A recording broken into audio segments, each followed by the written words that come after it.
The quicker you want it, the more vulnerable you are. Learn to love to lose. Like, that's the whole punchline of everything I believe in. I love losing. I'm obsessed with process. And I kind of like this idea that when the end of my process is actually the end of my life. Hey, it's Evan Carmichael, and today we're gonna look at the perspective shifts with Gary V that if you can make in your life will change your life. Enjoy. Okay, let's kick it off with shift number 1. Learn to love losing. What advice do you have for people when it comes to starting, and especially if they're met with negativity that they're told, no, this is something that you can't do? Learn to love to lose. Like, that's the whole punchline of everything I believe in. I love losing. Here's why. If I went at 16 to start a charity to raise $40,000 and I didn't, they were right. And I appreciate the experience of that loss.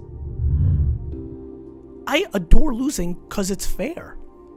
You actually talked big game and you were wrong. You were naive and young and you deserve that loss. I love how you smile talking about losing. I'm sure if we look back at all my content, like I'm not excited about winning. Like, it's why I even jumped in and said, no, I don't relate with that, right? I relate with losing. I like underdogs. I can watch a sporting event that I have no vested interest in, come in, start rooting for the underdog, and then as the underdog's winning and it looks like they're gonna win, reverse back to rooting for the favorite. Like, I'm always rooting for whoever's in the worst spot. Here's my thing. If anybody has won that comes from your circumstance, you then have to acknowledge that it's possible. People deploy things like luck. Of course, look, you were adopted. Like, I was born in the Soviet Union and was able to immigrate to America during this one small window where out of hundreds of millions of people, 300,000 were able to leave during that era. Of course, but everything's of course. Like, when people are like, you're lucky, I'm like, you're lucky you're born. 400 trillion to 1 for you to be human. Like, where do you want to start this luck game? Like, my big thing is that the internet has created a world that far exceeds the opportunities that we've ever seen. Shift number 2, have humility.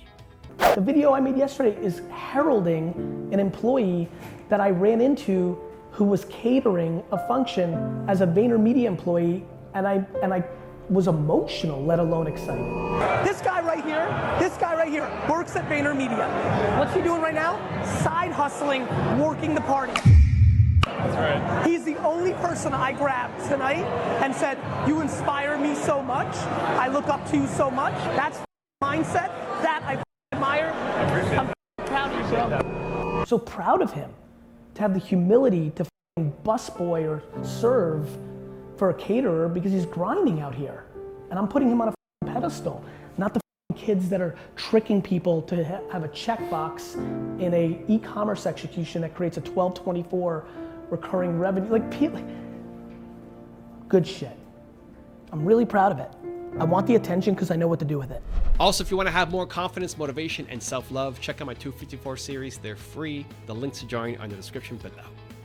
I really think mindset is everything, and so you've got to really decide, are you going to be positive about things or negative about things? My ability to only be comfortable in massive chaos has been my biggest asset as an entrepreneur. Like, I would never take a note. Like, that scares the out of me what these 3 people are doing right now. In a success world, please understand that success is happiness, not net dollars in. Shift number 3, put things in perspective. When you're in something that has youth culture in it, you see somebody doing something special that you're proud of for them or happy for them or envious of them, and they're 19, you're like, damn. My whole thing is like, don't look at them. Look at the other 4 billion people that are 80 doing shit. Right. Everyone's like, but Gary, look at Mark Zuckerberg, he's 25, or look at fucking Chance the Rapper, he already did. I'm like, what about the 8 trillion people that are 80 doing shit and still haven't broke through? Why are you looking at the 0.000000001% to judge your happiness? Why don't we look at the masses? Right. Us sitting in this room, us being in America, we're already winning. Nice. Perspective. Respect. And once you see gratitude and opportunity, life is fun. When you think something's suppressing you, it's easier for you to feel suppressed, minority, all that. I get it. That's true. That's actually true. But once you get into what am I gonna look at, a lot of things are true. What was true for me is I spent the first 20 years building my parents' business for them. That was my truth. Like, lots of things are true. Kobe's life was good, and then had a tragic end. Like, life, there's a lot of truth. But people, you get to decide if you're gonna dwell and play prevent defense, or if you're gonna see opportunity and be grateful and go on offense. That's what I'm trying to get people through. I could sit with anybody, show me the richest white male in America, and he'll cry about some like his mom was horrible. You know what I mean? Yeah, like, you pick. Everybody have a story. Yeah, show me, and then everybody knows somebody who's got all sorts of situations, and they're happy. That's called perspective. I know. Everybody can talk about somebody who's happier than them that has it way worse, and sadder than them that has it way better, right? And if that's true, which it is for everybody if you think, then that becomes the actual game. Shift number 4, play the game forever. You understand, like for me, I want admiration and legacy. You want to own the Jets, bro? No, I do not. I want the game of owning the Jets, and then when I own the Jets, because I will. You want to own the Jets too? Yes. Okay, well, For real. Is it a race or do you want to like jump on board? I'm down to collaborate. Got it. I'm not. I'm very selfish on this one. I'm collabing on everything else. I'm very selfish on this one. I think you know, it's really interesting. It took me a long time to know. I'm listening to you. I always see the world through optimism and cynicism, right? And I always say to myself, like, it took me a long time. I'm like, why am I like this? Like, why am I not as motivated by money, even though I'm this entrepreneur? Why did I create this thing called I Want to Buy the Jets for the whole world? To make everybody completely confused to think that's what I'm actually up to. That was your answer. As somebody who knows, like, my deep wants and needs are to have admiration and legacy. I want all the best that ever happens to me to happen to me when I know that it didn't happen. Meaning after I'm dead. Like, to me, but that's like a fascinating thing to understand why. Like, I'm like, why do I want all the coolest shit to happen where I don't even get to see it? You want to look back on it? Like, is it for you, for your kids, or your family, the generations back beyond to buying you? The Jets, my current hypothesis, because you know this is a forever game. Whenever you're doing something even slightly outside the lane, you're stuck asking yourself, what the fuck? The lane's so easy. Sure. This is hard. Absolutely. You know, my intuition is actually the statue when I'm dead is exactly like buying the Jets. I'm obsessed with process. And I kind of like this idea that when the end of my process is actually the end of my life. Sure. You know, and so there's just this deep curiosity of like, okay, that'll be it. That'll be 000. And then what? But that's for you. But there's no finish line, right? Like, there's no finish line. No. You want to continue to grow and evolve and continue to keep stepping outside that comfort zone. Always. And shift number 5, the last one before a very special bonus shift, is have patience. I started my current company, VaynerMedia, which is an advertising agency. I started it in the conference room of another company because I had no money and I wasn't gonna raise money for the business. I was just gonna find my first client, use those dollars, and just keep reinvesting. It took longer, but longer was its strength. I think one of the most important words for me to communicate in this talk today by far is patience. I promise you, no matter what you're doing in this room, and especially as I look around this room, first of all, everyone's uncomfortably attractive, and number two, but more importantly, this is quite a young audience, and I think the reality is the thing that I spend most of my time on is trying to get people to understand that patience is a very important variable of success, and more importantly, that I believe the far majority of people in this room do not have a great relationship with time. I am fascinated by people in this room who are stressed at the ages of 18 and 22 and 25 and 29, like they're running out of time.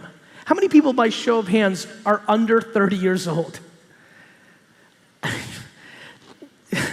So for me, as you can imagine, when I see all those hands go up, you can put your hand down. Yeah, you're good. Okay, good. When I see all those hands go up, and I know in my mind, with the way that modern medicine and technology is going, that the far majority of this room is gonna live for another 80 years, it really gets me excited / concerned when people want their business to be huge next year. The quicker you want it, the more vulnerable you are. The quicker you want it, the more vulnerable you are. And what has been very fascinating for me is, even though on YouTube and Instagram and maybe some of the places you guys see me, maybe my energy is high, maybe my style of communication is fast, but my business actions are extremely slow. We got a special bonus clip from Gary on how to put your pride in check that I think you're gonna enjoy. But before that, it's time for the 3-point landing questions. Let's go from just watching a video to taking action. Here we go. Question number 1. Where do you need to have more humility? Number 2, how can you put things more in perspective? And number 3, where do you need to have more patience? And if you're still watching this video, you made it this far and you commit, you promise to take action, give me a hashtag believe down in the comments as well, because I want to celebrate you.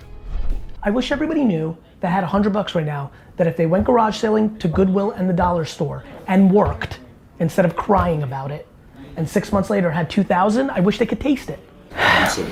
Because pride is a lot of times disguising insecurity. Yeah. You're absolutely right. You're worried about somebody seeing you go to the dollar store and you're not looking. They'd rather spend $800 they don't have on some Weatherspoons than spend $100 to go to the dollar store, buy 40 or 50 of these things and everyone's laughing at them. I just didn't give a The ability to not give a Of course that's it. That's why if you look, Russian immigrants and African Americans are very simple. They flex for perception, not truth. That's real. If you didn't see, he used to go around the garage sales. That's why I do it now. Dolls. And I do it now, and here's what happens in the comments on YouTube. I go in garage sale and I'll do it in a couple of months when it warms up. And and I'll show, I'm trying to teach people, so when somebody's like $6, I'm like $3. And in the comments, if your perspective is complaining and this guy, you're a millionaire, the are you ripping these people off, right? On the flip side, I'm getting the DMs and the comments from people like, you taught me. Now I do this. Now I quit this job, got a different job because I'm making enough on my side hustle of garage selling. I'm happy now. That I need to be able to deal with the judgment of somebody calling me a millionaire ripping off poor people. That hurts. That's not my intent. I didn't steal it. But I still want to. I went to a garage sale. They wanted $6. I offered them $3. They were pumped. They were pumped. They were happy. They were happy. They were. I'm there. I know. They were thrilled. That's garbage. They were about to throw that out. They were pumped. But no, cynicism. The kid laying in YouTube, watching that YouTube video, watching me, who doesn't want to work. Oh, I see how he got ahead. He took advantage of people. You have an excuse to not work. Evan, thank you so much for having a couple seconds and being able to tell the Believe Nation a little bit about Empathy Wines. It means a lot to me that you would take this valuable real estate and time on your channel to give me some love. It means a lot. It's just good karma points, and so you're awesome. Thank you. Believe Nation, if you're into wine at all, go to empathywines.com. My whole career's work was poured into producing a wine that rivaled $40 to $60 wine for $20 a bottle. I'm just super excited about this subscription-based wine business. You can order 3, 6, or 12 bottles in subscription form, rosé, white, red. If you search on Instagram or Twitter, you will be blown away. People are literally like, I don't even like Gary Vee, but the wine's good. Super proud of the effort. Thanks, Evan, for the time. Wishing you guys all happy and healthy. If you want to know Gary's take on quantity versus quality, check out the video right there next to me. I think you'll enjoy it. Continue to believe, and I'll see you there.